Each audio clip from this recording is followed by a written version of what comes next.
pemirsa, masih bersama saya Syifa Aulia dalam Berita Kaltim hari ini. Kembali kami sampaikan 3 berita utama Kaltim hari ini.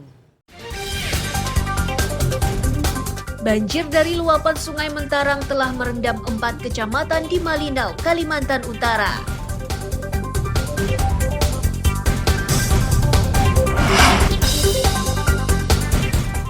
Tiga hakim pengadilan negeri kelas 2 Tanjung Redep Berau dilaporkan ke Komisi Yudisial dan Badan Pengawasan Kejaksaan Agung atas dugaan suap. Akibat terkendala administrasi dan kelengkapan peralatan catering, makan bergizi gratis untuk pelajar di Samarinda belum terlaksana.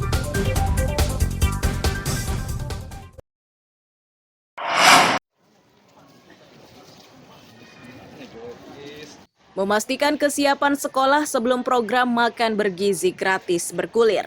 Komisi 4 DPRD Kota Samarinda bersama Dinas Pendidikan Kota Samarinda melakukan peninjauan di beberapa sekolah SMP yang ada di Kota Samarinda. Ketua Komisi 4 menyatakan ada 2 sekolah favorit yang dikunjungi, yakni SMP Negeri 4 dan 5. Meski seluruhnya sudah siap, namun pihaknya masih menunggu kepastian dari pusat berkaitan pelaksanaan. Minum tiap minggu gitu ya, kan dia harus 52 aja selama setahun. Itu yakin nggak akan minum di rumah? Jawaban yang beberapa sekolah, yang pertama berkaitan tentang saprasnya, dan yang kedua berkaitan tentang kesiapan nantinya untuk makan bergizi gratisnya, tapi menunggu arahan dari pemerintah pusat karena pemerintah kota juga masih berkoordinasi ya dengan pemerintah provinsi dan pemerintah pusat berkaitan hal tersebut. Jadi memang hari ini kami melakukan tinjauan khususnya beberapa sekolah yang memang ada melakukan renovasi di tahun 2024. Salah satu ini SMP 5. Kalau bicara tadi kita masih menunggu secara teknis ya. Dinas tadi Pak Asli menyampaikan bahwasanya belum arahan teknis dari pemerintah pusat berkaitan dapur umumnya. Tapi sekilas yang digambarkan dapur umum tidak di lingkungan sekolah. Jadi sekolah ini hanya menerima kemasannya seperti yang kita kan sudah pernah uji coba ya di bulan lalu. Nah itu seperti itu aja. Tinggal nanti mengatur teknisnya jam berapa akan diserahkan.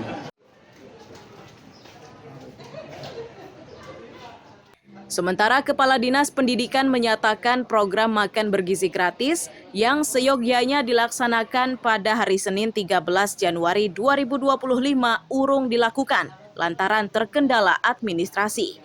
Pihaknya tidak dapat berbuat banyak karena itu menjadi ranah pemerintah pusat.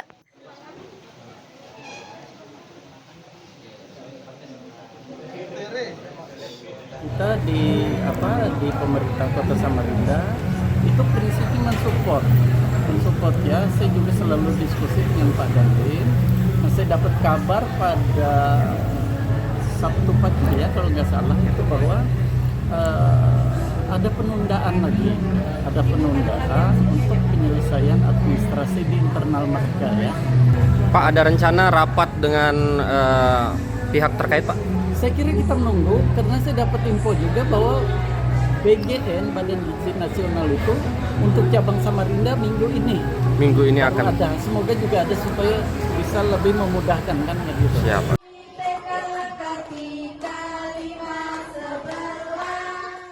Berkaitan tertundanya program makan bergizi gratis diduga berkaitan kurang siapnya pelaksana kegiatan baik dari sisi dapur maupun anggaran yang digunakan. Iswanto melaporkan dari Samarinda.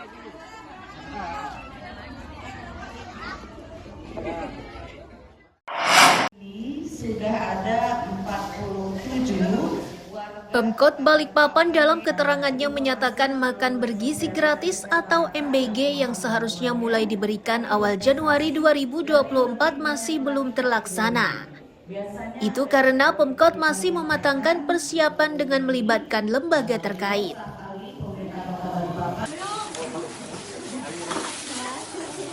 Asisten 2 Sekretaris Daerah Kota Balikpapan menyatakan alasan belum terlaksananya MBG di Balikpapan lebih disebabkan oleh alat kelengkapan makan mulai dari catering dan beberapa persiapan lainnya masih belum lengkap.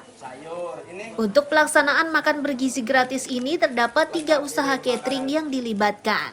4 sehat 5. Jadi sekarang tinggal finalisasi teknis dari catering, dapur-dapur penyedia. Ya, kabarnya mereka menunggu kedatangan tempat sajinya. Bahasa kita omprengnya, ya piring sajinya. Yang lainnya sudah siap, akan ada 3 dapur atau 3 catering di Kota Balikpapan yang akan melayani. Namun memang masih terbatas pada daerah tertentu, belum semua, belum se-Balikpapan. Meski tertunda dari jadwalnya, namun Pemkot menargetkan MBG atau makan bergizi gratis ini mulai terlaksana pertengahan Januari 2025. Di tahap awal, MBG akan dilaksanakan di 7 sekolah kawasan Balikpapan Selatan dengan jumlah 3.335 pelajar. Amir Hamzah dan Riani Mantini melaporkan dari Balikpapan.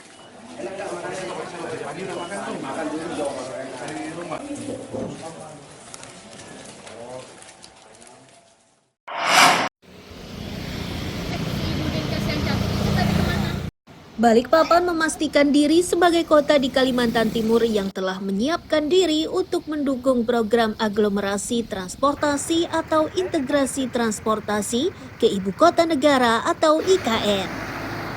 Kesiapan ini dilakukan lantaran Balikpapan merupakan salah satu kota penyangga IKN. Kepala Dinas Perhubungan Balikpapan menyatakan pembahasan aglomerasi transportasi ini sudah pada tingkat Kementerian Perhubungan dan Otorita IKN. Selanjutnya, aglomerasi sebagai mitra IKN tengah disusun oleh tim khusus. Diakui juga bahwa Balikpapan sudah menyiapkan program aglomerasi transportasi IKN ini melalui Balikpapan City Trans atau Bacitra.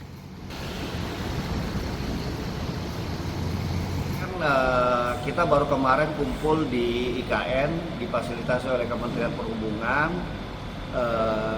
Mereka akan menyusun aglomerasi mitra-mitra IKN. Nah, ada kewajiban nanti, ini pembagian wewenang sebenarnya, pembagian wewenang antara kabupaten kota dan IKN. Artinya semua kendaraan yang ada di IKN itu kan muaranya juga dari mitra-mitra kan. Nah, itu yang harus disambut. Contoh misalnya kita. Kalau dia turun di Semayang, itu dia pakai apa ketika ke kota? Kalau dia turun ke bandara udara, itu pakai apa? Nah, sementara kita yang sudah duluan, itu kita ada BCT gitu. Nah, itu yang nanti akan dikembangkan terus. Aglomerasi transportasi ini nantinya tidak hanya menghubungkan IKN Balikpapan saja, namun juga daerah penyangga lain seperti Samarinda dan Kutai Kartanegara. Amir Hamzah dan Riani Mantini melaporkan dari Balikpapan.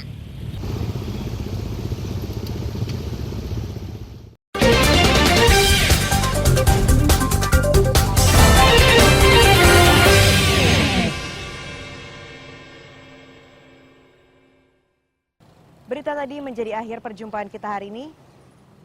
Saya Syifa Aulia, pamit undur diri. Selamat pagi dan selamat beraktivitas.